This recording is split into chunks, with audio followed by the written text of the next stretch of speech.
for all sorts of reasons, including, well, especially if you've got children. It's been difficult to keep them entertained at home. You've had to teach them at home during the early part of the year. And then there's been closure of so many great clubs for our children. Now, one Doncaster charity are bucking that trend and tackling the closure of grassroots clubs. Active Fusion offering schools across Doncaster access to sports clubs and yoga sessions. Lindsy James is Active Fusion's director. Good morning. Morning, Kat. How are you? I'm very well. Happy Christmas, Happy New Year, happy festivities. I'm never quite sure what we say at this point of year, but have you had a good one? Yeah, it's been lovely.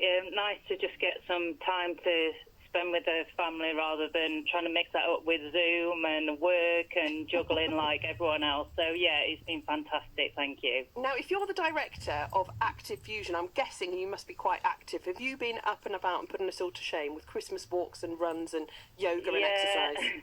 I've already been out this morning. I'm a bit of a runner, but I just think you need some balance in your life. So I know that if I do the activity, I can indulge later. So there's a reason for it.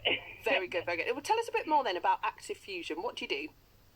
So we're basically we're a Doncaster-based charity, but we work across South Yorkshire, and our mission is fairly simple. We try and help develop the love for being physical activity, for being physically active for all young people, and we just want young people to be the best they can be, no matter what that is. And we provide opportunities across South Yorkshire and beyond for young people to do that.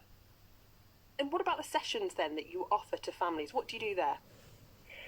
Well, since this year's been very different to what we would usually do, we're very much educationally based and provide a little bit in the community. But since the pandemic this year, a lot of our charitable work has massively changed.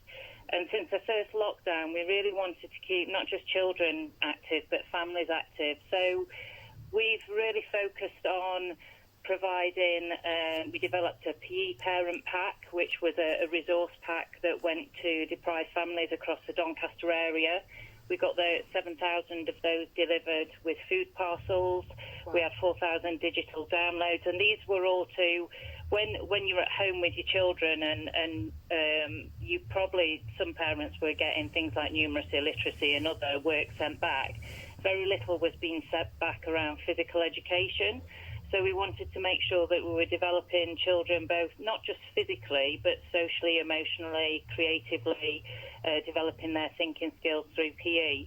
But through the whole of the summer period, through October and even over Christmas, we've engaged over 600 young people through our sports camps, and they've just been fantastic in reconnecting and re-socialising young people from communities that have been very much socially isolated, and giving parents that chance to get back to work as well.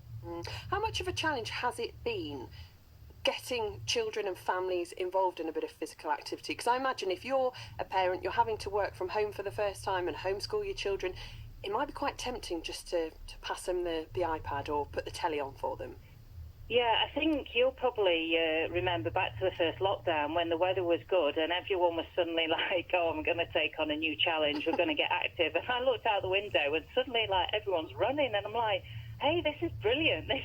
There are some positives from the coronavirus here, because everyone just seems to be doing real positive physical activity with the children.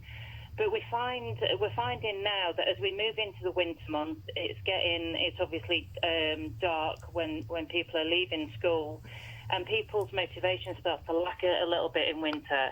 And some of the kids clubs have started to close in some of the lockdowns and found it very difficult to maintain that physical activity. So we have seen a massive decline, and I know nationally it's reported that only 19% of children are getting the recommended 1 hour a day of physical activity. So it is very easy to kind of, when you're busy and you've got things to do, is to pass the iPad, and that's all fine as a reward, but it's important to make sure that we're getting that physical exercise, not just for the physical benefits, but the mental health and the well-being that brings alongside it.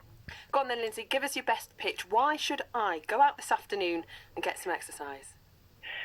because we all know how you feel when you're sat in front of a computer screen or sat down all day, and your motivation's low. But once you go outside and you get fresh air, and you're out in nature, and it releases the feel-good endorphin, serotonin, so you will naturally have that feel-good high. So the hardest bit is just getting out the door, but I guarantee once you get back, you'll feel great and you'll be thankful that you did it.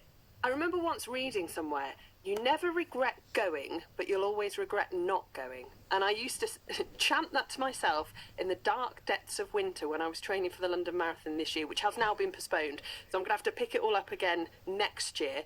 But the idea that actually you never regret going out for a bit of exercise, but you'll always maybe regret it if you have just sat on the sofa and eaten some chocolates. Yeah, and I think that's definitely true. But I think for families as well, it's a great way to engage your children, to interact with them, to find things that you will talk to your children so much more if you're away from the TV or computers.